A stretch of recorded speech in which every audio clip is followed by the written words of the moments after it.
সবাইকে আমন্ত্রণ জানাচ্ছি বিডি লাইভ 24 নিউজে। ব্রিটিশ মন্ত্রিসভা থেকে টিউলিপ সিদ্দিক পদত্যাগ করেছেন। ব্রিটেনের economic secretary to the treasury and city minister tulip Siddique পদত্যাগ করেছেন।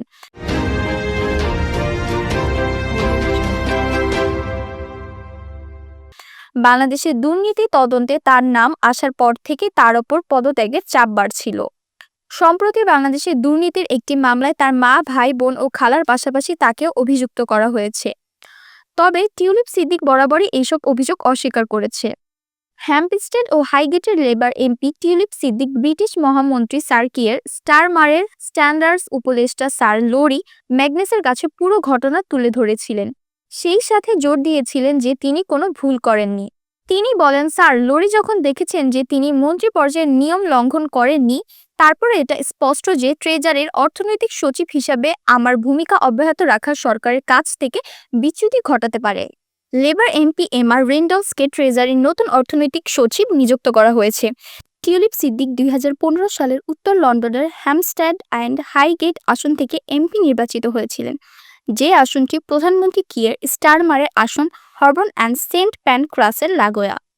মন্ত্রী হিসাবে টিউলিপ সিদ্দিকের দায়িত্ব ছিল যুক্তরাজ্যের আর্থিক বাজারের দুর্নীতি মোকাবেলা করা। গত মাসে তার পরিবারের বিরুদ্ধে বাংলাদেশে অবকাঠামোগত ব্যয় থেকে 3.9 বিলিয়ন পাউন্ড পর্যন্ত আত্মসাতের অভিযোগের তদন্তে নাম প্রকাশ করা হয়। তার খালা বাংলাদেশের সাবেক প্রধানমন্ত্রী শেখ হাসিনা, যিনি আওয়ামী লীগের প্রধান, গত বছর ক্ষমতাচ্যুত হওয়ার পর ভারতে পালিয়ে যেতে বাধ্য হন। লন্ডনে তার খালার সহযোগীদের সাথে সম্পর্কিত সম্পত্তি ব্যবহারের কারণে সিদ্দিক তীব্র তদন্তের মুখোমুখি হয়েছেন। টিউলিপ সিদ্দিক জোর দিয়ে বলেছেন যে তিনি কোনো ভুল করেননি, কিন্তু প্রধানমন্ত্রীকে রক্ষণশীল নেতা কেমি ব্যাডেনোচের কাছ থেকে তাকে মন্ত্রীপদ থেকে বরখাস্ত করার আহ্বান জানানো হয়েছে। তার পদত্যাগপত্র গ্রহণ করে এক চিঠিতে স্যার কিয়ের স্টারমার বলেছেন যে তার জন্য দরজা খোলা রয়েছে। মন্ত্রী পর্যায়ের মানদণ্ড সংক্রান্ত স্বাধীন উপদেষ্টা স্যার লরি ম্যাগনাস বলেছেন যে তিনি সিদ্দিকের সাথে সম্পর্কিত অন্যায্যতার কোনো প্রমাণ শনাক্ত করতে পারেননি।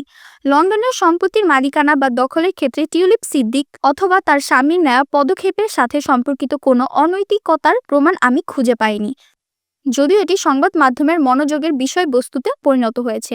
একইভাবে আমি আওয়ামী লীগের অথবা এর সহযোগী সংগঠন বা বাংলাদেশ রাষ্ট্রের সাথে জড়িত প্রশ্নবিদ্ধ সম্পত্তির মালিকানা বা দখল সম্পর্কিত কোনো অস্বাভাবিক আর্থিক ব্যবস্থার কোনো ইঙ্গিত পাইনি।